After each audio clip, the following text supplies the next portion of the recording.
To learn about the off-grid lifestyle and to be inspired to live your dreams, click subscribe so you don't miss anything. Hit the bell notification. So we're back at the tiny house build today, and today I'm going to continue working on windows. Yesterday I installed a new construction window, and if you didn't get a chance to see that video, I'll put a card at the end of the video of this video so you can go and check that video out, because that shows you the difference between new construction windows like this one and replacement windows like this one.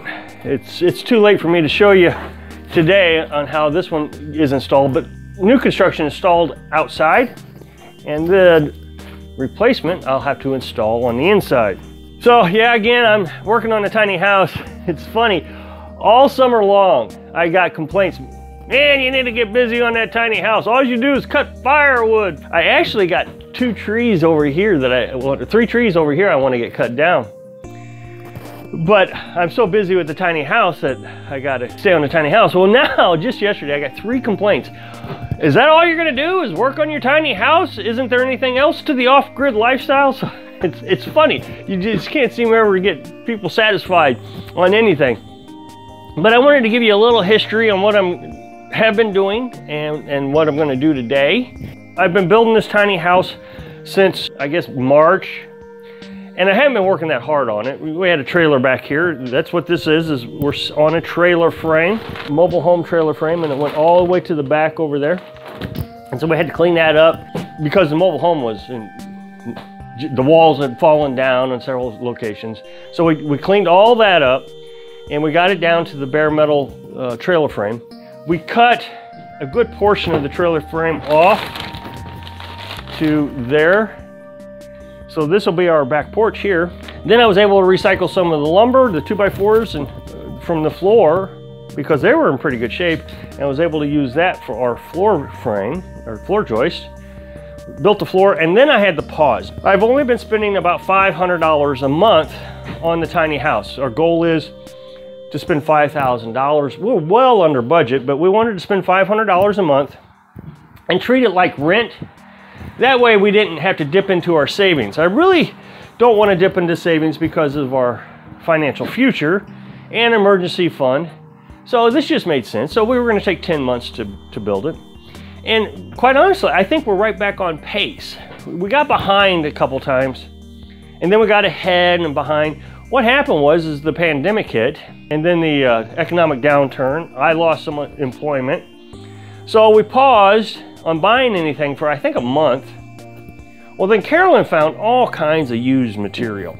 Used doors, used windows, all these windows were used. She found the OSB from some guy who had bought it years ago and just never used it, kept it in his garage. She got that real cheap. And so we were able to start spending again. I got some of my employment back. Things started picking up. Now we went over budget that month. So again, we skipped a month so we could catch back up with our budget. Well, lumber prices have went through the roof. A 2x6 is what we're building our walls with so we can have extra insulation, which Carolyn found insulation from some guy who had it stored. That's underneath that tarp right there. She got that for half price. So we wanted extra thick insulation. Well, lumber prices went through the roof because of the pandemic. Now, I know there's all kinds of theories and fires and all that, but lumber prices went up before the fires happened. So it doesn't make any difference what caused it. Lumber prices went through the roof. So a 2x6 that cost $3 now costs at Home Depot about 12 bucks, 10 to 12 bucks. At the local hardware store here, it can run $16. Like a 2x4 is $10. And those used to go for like 2 bucks. Well, Carolyn, again, I don't know what happened, but Home Depot had 2x6s for $8 a piece, which is still a lot higher than what we wanted to pay. But we went ahead and got them before they raised the prices. So we were able to get started, and now we're really cooking. We're just moving. So the only thing we got to buy now, really, to finish out the framing is we got to get the rafters for the ceiling. Once we have the rafters on, then we can put I still got OSB, we'll put the OSB on. And then all we got to do is order metal siding.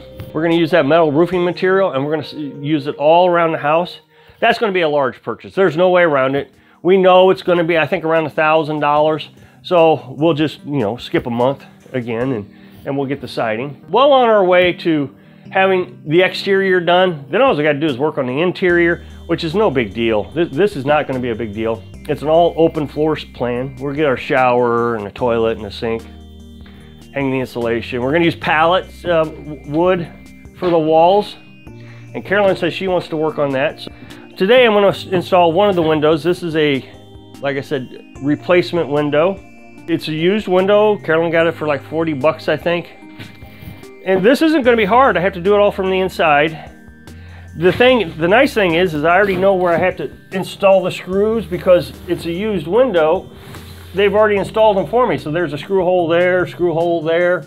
So I'll be able to just follow suit with what they did. I bought some shims because I'm going to have to shim it up a little bit because this window has a little bit of play there. So I'm going to have to shim that down. That's no big deal. Now what I'm going to do is I'm going to use these pieces of wood here and I'm going to put them on the outside like this. One or two for every corner, you know, for every one there, and so forth, so on. So that way all I got to do is pick the window up, slide it in, and slide it up against that wood, and then I can just screw it in. That way it doesn't fall out on me and it'll be perfectly square to where I want it. I'll shim it, screw it in, caulk it, and I'm done. Now this morning I took some time here and I took this morning I cut this out. This is the window I'll do tomorrow. So I cut this out. Now what I did was I took the time and I folded it all over here so I can get that moisture barrier there as well. And I can caulk right up against that. I took the Tyvek tape and taped it all down, got the corners. I think what this is going to also help do is keep the breeze from coming in. That took a good hour. That was a lot of detailed work. And working with this tape, man, this tape is fantastic. Tyvek tape. It's just a roll of tape. And it smells like paint. So, we'll get started putting this window in.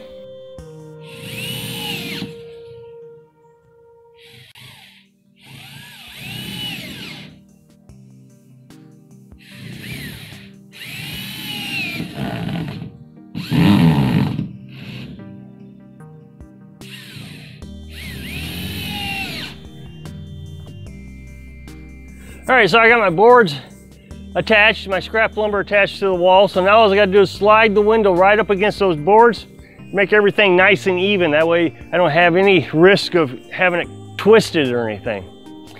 So I climbed up to the ladder just a moment ago, and guess what I saw? A little toad. That startled me for a second.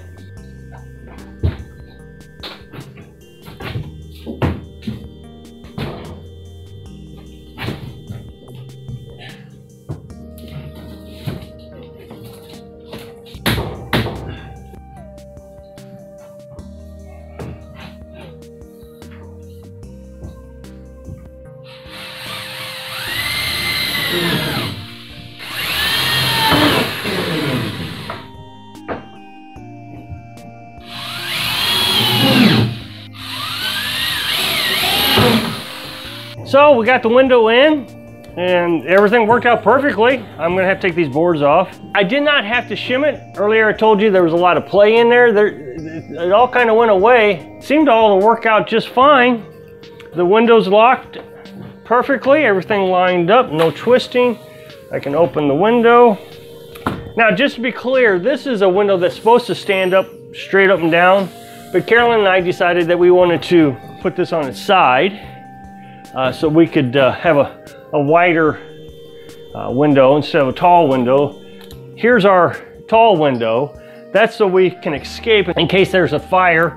It's lower to the ground also, so not quite as high as this would be. I got it in. I got most of the boards off. I had to get 2 more boards off. I'm going to start caulking around it so I can get a nice seal. I'll do that inside and out since it's a replacement window. It doesn't have this protection right here. Also, where I screwed in the screws for the boards to hold the window in place, I'm going to use my Tyvek tape like this here to cover those holes up because I don't want any moisture getting into that. So I'm going to do that now so I don't forget about it.